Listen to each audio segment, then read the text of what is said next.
अच्छा जी, आज हमारा बायोलॉजी क्लास 9th का chapter number 1 level of organisation चल रहा है हमारा।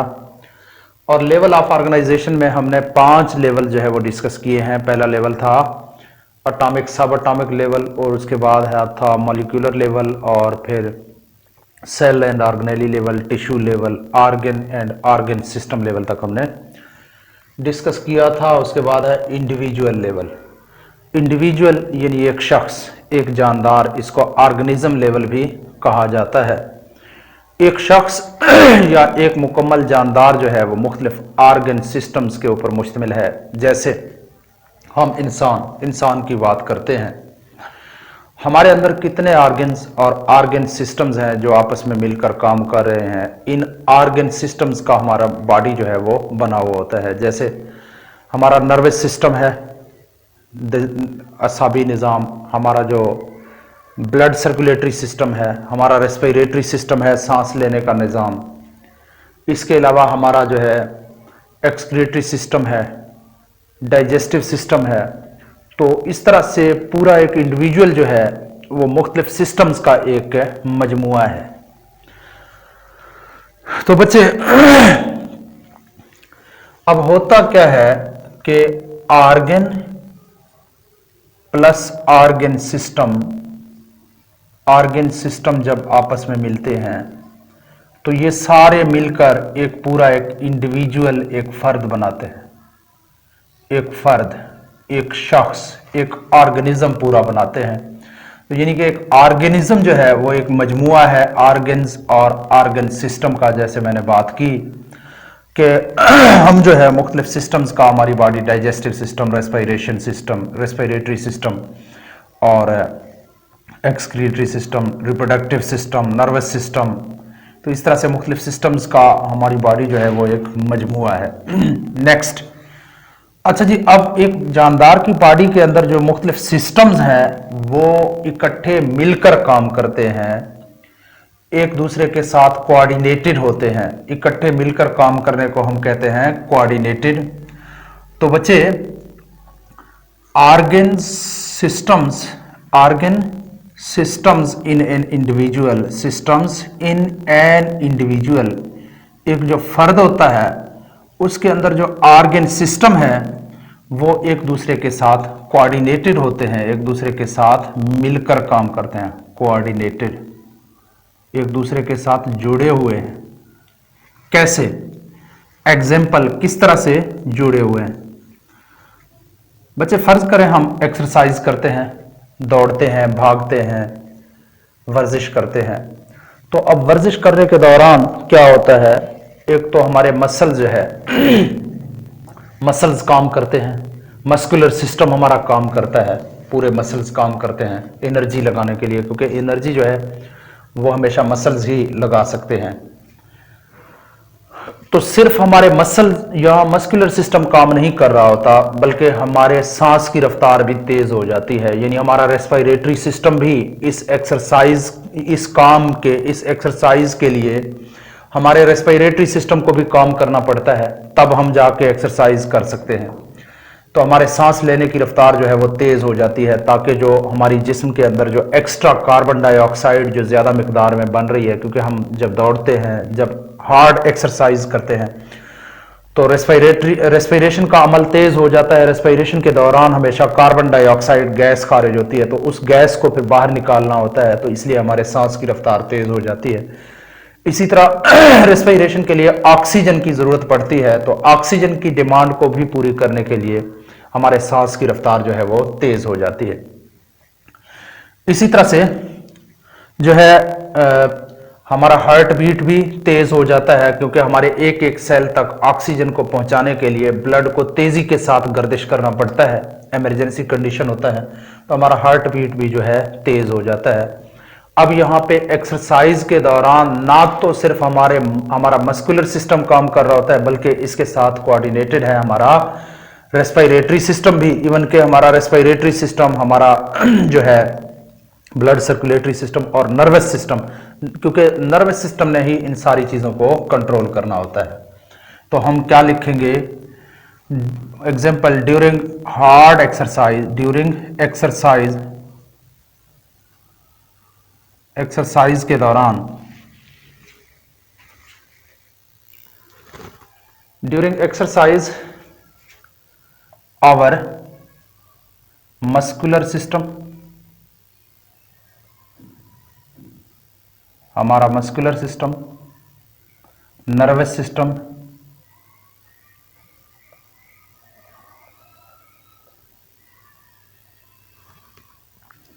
Blood circulatory system,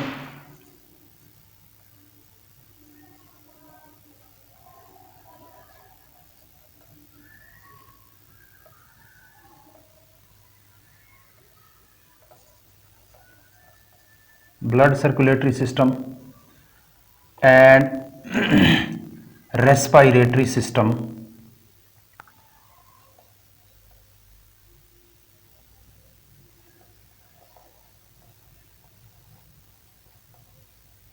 work together, इकट्ठे काम करते हैं। मैं बिल्कुल सिंपल करके नोट्स समझें लिख के दे रहा हूं। इकट्ठे मिलकर ये सारे सिस्टम हमारे काम करते हैं। तो यहां पे हमारा इंडिविजुअल लेवल जो है वो एंड हो जाता है।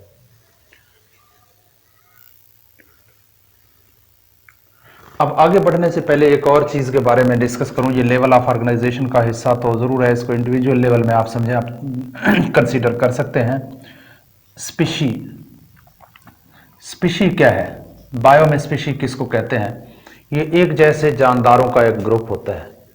जैसे इंसान एक स्पीशी है, जैसे गाय एक स्पीशी है, जैसे भेड़ एक स्पीशी है, जैसे बकरी एक स्पीशी है, जैसे जो है मुख्तलिफ किस्म की मक्खियों के मुख्तलिफ स्पीशीज होते हैं। तो स्पीशी जो है एक जैसे जानदारों का एक ग्रुप होता है। सिर्फ यहाँ तक डेफिनेशन मुकम्मल नहीं होती। ये जानदार आपस में इंटरब्रीड कर सकते हैं, यानी जिनसी तौलीद कर सकते हैं, और जिनसी तौलीद के नतीजे में इनके बच्चे भी पैदा हो सकते हैं। और इनके जो बच्चे होंगे वो फर्टाइल होना ज़रूरी है, यानी उन बच्चों के अंदर भी बच्चे पैदा करने की सलाहियत मौजूद हो। तो स्पीशी क्या है? स्पीशी बच्चे group of related organisms, group of related organisms that can freely interbreed, यानी इंटरब्रीड कर सकते हैं, and produce fertile offspring. Fertile मतलब ऐसे ऑफस्प्रिंग मतलब बच्चे, ऐसे बच्चे जिनके अंदर भी बच्चे पैदा करने की सलाहियत, आगे जब वो बड़े हो जाएंगे तो उनके अंदर भी बच्चे पैदा करने की सलाहियत मौजूद हो। फर्टाइल ऑफस्प्रिंग, ऑफस्प्रिंग मीन्स के बच्चे। बच्चे स्पीशी ऐसे जानदारों का ग्रुप है जो आपस में इंटरब्रीड करके फर्टाइल ऑफस्प्रिंग पैदा कर सकते हैं। नेक्स्ट चलते हैं। नेक्स्ट लेवल है हमारा पॉपुलेशन लेवल। अब पॉपुलेशन क्या है? जब एक जगह पे एक ही वक्त में एक ही किस्म के जानदार रह रहे हो, उनका स्पीशी सेम हो, सेम स्पीशी के जानदार एक ही वक्त में इकट्ठे रह रहे हो, तो वो पॉपुलेशन कहलाता है। जैसे क्लासरूम के अंदर टीचर अपने स्टूडेंट्स के समेत, ये क्लास की पॉपुलेशन है, उसमें टीचर भी शामिल है, उसमें स्टूडेंट्स भी शामिल हैं। क्यों? क्योंकि सबका स्पीशी सेम है। अगर वहाँ पे बॉयज़ और गर्ल्स दोनों मौजूद हों क्लास के अंदर, तो फिर वहाँ पे वो बॉयज़ गर्ल्स ये सारे पॉपुलेशन में शामिल हैं, क्योंकि इन सब का स्पीशी जो है वो होमोसेपियन है, इंसान है सारे। तो इसलिए क्लासरूम की वो जो हम इंसानों की बात करते हैं उस क्लासरूम के अंदर, वो उनका फिर पॉपुलेशन होगा। यानी पॉपुलेशन में दो चीज़ें हैं, एक तो सेम स्पीशी के जानदार हों, फिर सेम टाइम पे सेम प्लेस, ये तीन चीज़ें हैं। सेम टाइम, सेम प्लेस और सेम स्पीशी के जानदार। अच्छा जी, ग्रुप ऑफ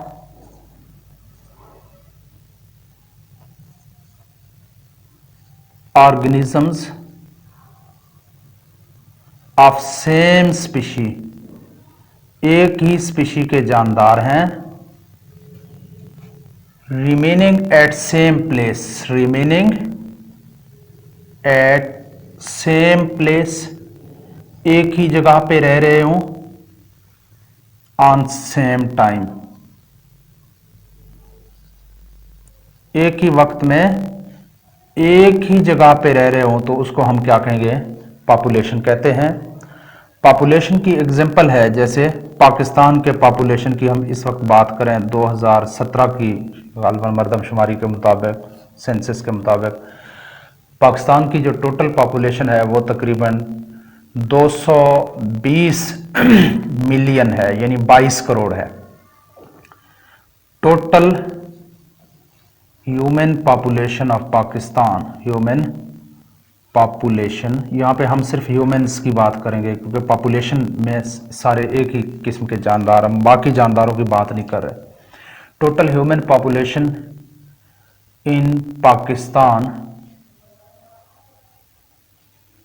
इज कितना है, 220 मिलियन, 220 मिलियन यानी 22 करोड़ इंसान है पाकिस्तान के अंदर।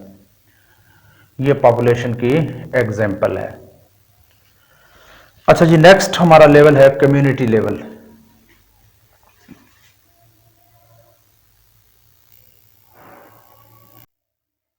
अच्छा जी, नेक्स्ट हमारा लेवल है कम्युनिटी लेवल।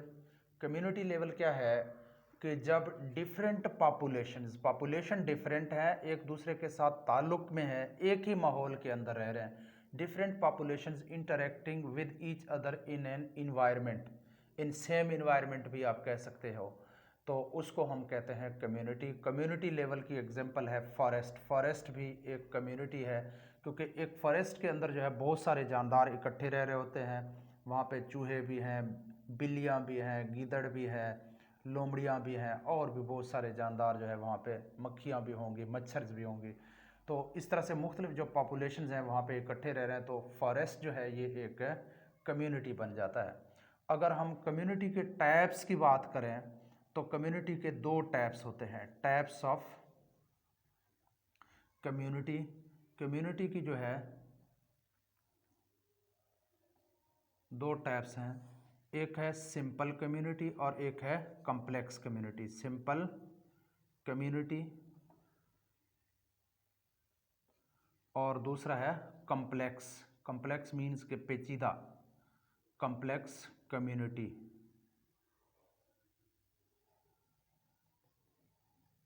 अब जो सिंपल कम्युनिटी होते हैं इन ये साइज़ में छोटा होता है, यानी इसमें जानदार होते, चंद पॉपुलेशंस होते हैं बच्चे। Small in size, small in size, इसका साइज़ जो है वो स्मॉल होता है। जो कॉम्प्लेक्स, जो पेचीदा किस्म के पॉपुलेशंस होते हैं, लार्ज इन साइज़, इनका जो साइज़ होता है वो काफ़ी बड़ा होता है। इसमें बहुत सारे इसके अंदर पॉपुलेशंस जो है वो इकट्ठे रह रहे होते हैं। उसके बाद जो सिंपल कम्युनिटी होते हैं, क्योंकि इसके अंदर पॉपुलेशंस कम होते हैं और ये पॉपुलेशन एक दूसरे के ऊपर असरअंदाज भी हो सकते हैं। एक पॉपुलेशन जो है वो कम और दूसरा ज़्यादा भी हो सकता है।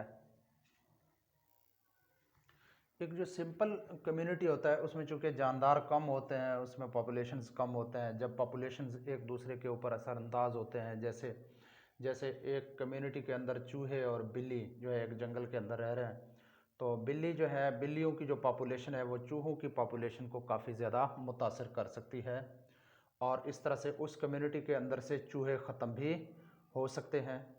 इसी तरह से अगर एक कम्युनिटी के अंदर शेर और जो है हिरनियाँ वो कहीं इकट्ठे रह रहे हों, तो फिर शेर जो है उनकी कम्युनिटी को असरअंदाज, उनकी कम्युनिटी के ऊपर, उनकी पॉपुलेशन के ऊपर असरअंदाज होकर कम्युनिटी से उनको ख़त्म भी कर सकता है।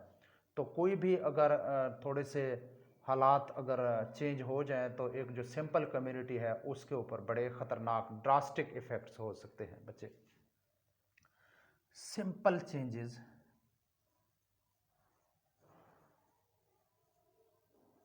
इन a simple community, simple community के अंदर जो छोटी मोटी चेंजेस होते हैं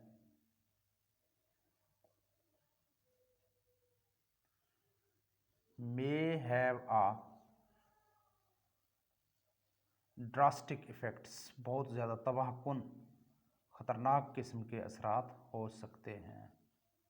तो यहाँ तक हमारा कम्युनिटी लेवल एंड हो जाता है।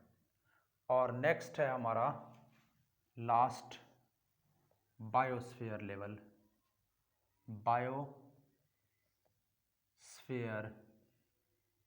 लेवल। अब बायो का मतलब है जानदार, स्फीयर का मतलब है इलाका, तो जानदारों का इलाका मीन्स के ज़मीन का वो टुकड़ा जहाँ पे जानदार रह रहे हों, जानदार आबाद हों। द पार्ट ऑफ अर्थ, ज़मीन का वो टुकड़ा इनहिबिटेड बाय ऑर्गेनिजम्स, ज़मीन का वो टुकड़ा जहाँ पे जानदार रह रहे हों उस टुकड़े को हम बायोस्फीयर कहते हैं। It is also called zone of life on earth, ज़मीन के ऊपर ज़िंदगी का जोन, इलाका।